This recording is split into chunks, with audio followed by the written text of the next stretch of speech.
السلام عليكم إخواني أخواتي، مرحبا بكم في هذا الفيديو الجديد. العنوان ديال اليوم كيتكلم كيف سيغير الذكاء الاصطناعي مستقبل العقار في المغرب، أسرار لا يعرفها الوسطاء بعد. إخواني أخواتي، مرحبا بكم في هذا الفيديو الجديد.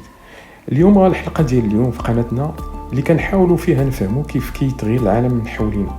اليوم غادي نهضروا على موضوع كيدور عليه بزاف ديال الكلام مؤخرا، الذكاء الاصطناعي، ولكن ماشي في التعليم او الطب بل في العقار المغربي. واش فعلا الذكاء الاصطناعي غادي يبدل طريقه البيع والشراء والكراء في المغرب؟ واش ممكن يهدد الوسطاء العقاريين، ولا العكس يعطيهم فرصه جديده ما عمرها كانت؟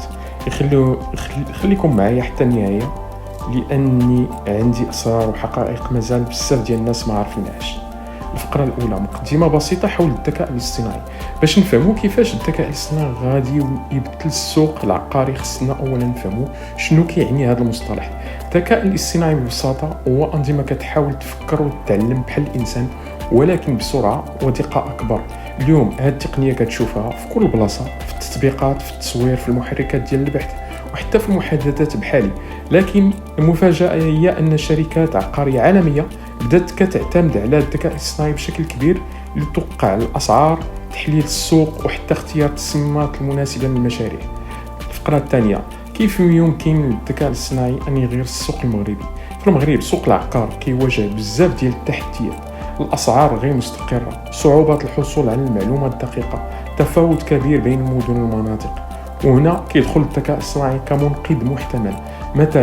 مثلا خوارزميات الذكاء الاصطناعي تقدر تجمع بيانات من مواقع البيع والكراء، تحلها وتخرج توقعات دقيقة حول الثمن الحقيقي للمتر في كل منطقة، المدن اللي عندها مؤشرات نمو عالية، وحتى أفضل وقت للبيع والشراء. تخيل معايا تسويق مغربي مستقبلا يقول لك هذا الحي في طنجة غادي يرتفع فيه الثمن بنسبة 12%، في السنة الجاية دابا هو الوقت المناسب باش تشري. هذا النوع من المعلومات والمعطيات كان مستحيل تقريبا يعرفوه الناس العاديين، وكان محصور فقط على بعض المستثمرين الكبار أو الوسطاء المحترفين. هل سينقرض الوسطاء العقاريون؟ السؤال اللي يدور في بال بزاف ديال الناس. واش الذكاء الاصطناعي غادي يعوض السمسار؟ جاوب هو لا، ولكن غادي يغير دوره كليا.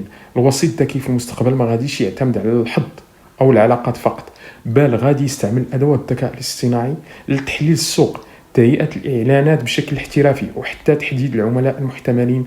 الوسيط اللي ما تعلمش اليوم كيف يستعمل هذه التقنيات غادي يلقى راسو خارج اللعبة في 3 إلى 5 سنوات فقط. فرصة. الفقرة الرابعة، فرصة ضخمة للمستثمرين والمطورين. الذكاء الاصطناعي ماشي تهديد فقط، بل فرصة ذهبية للمستثمرين في المغرب.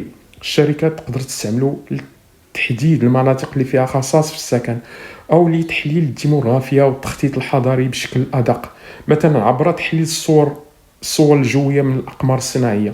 يمكن للذكاء الاصطناعي يحدد الأراضي اللي عندها إمكانية كبيرة للتنمية المستقبلية، وهذا قبل ما يعرفها السوق العادي بسنوات.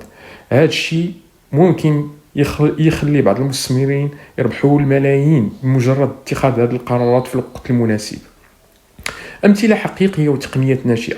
اليوم في العالم كاين شركات بحال زيلو، realtor.com في الأمريكان اللي كيعتمدوا على الذكاء الاصطناعي لتوقع الأسعار. وفي المغرب بدينا كنشوفوا مبادرات خجولة من بعض المنصات اللي كتستعمل التحليل الذكي للبيانات. لكن تخيل معايا تطبيق مغربي في المستقبل القريب يقول لك صور لي شقة، وانا نقول لك قيمتها التقريبيه وحظوظ البيع في 30 يوم المقبله، ولا روبوت ذكي يجاوب الزبناء تلقائيا ويشرح تفاصيل المشروع بلغه طبيعيه. هذا الشيء ما بقاش خيال، راه بدا كيتحقق تدريجيا. المستقبل بين الخطر والفرصه. المستقبل العقاري المغربي غادي يتغير بزاف مع دخول الذكاء الاصطناعي. اللي غادي يربح هو اللي يتكيف بسرعه، واللي غادي يخسر هو اللي تيستهن بهذه الثوره. الذكاء الاصطناعي ماشي عدو الانسان، بل اداه قويه في ايد اللي كيعرف يستعملها. الخاتمه، شفنا اليوم ان الذكاء الاصطناعي ماشي فقط ترند، بل قوه حقيقيه غادي تعيد تشكيل سوق العقار في المغرب. قول لي في التعليقات واش كتظن الذكاء الاصطناعي غادي يساعد ولا يضر الوسطاء، ولا يمكن يولي هو السمسار الجديد؟ ما تنساوش اللايك والاشتراك، ودعموا الجرس، وتخليوا لنا تعليقات، ونتلاقاو في فيديو جديد ان شاء الله. الى اللقاء، الى فرصه قادمه ان شاء الله. والسلام عليكم، تبارك الله عليكم.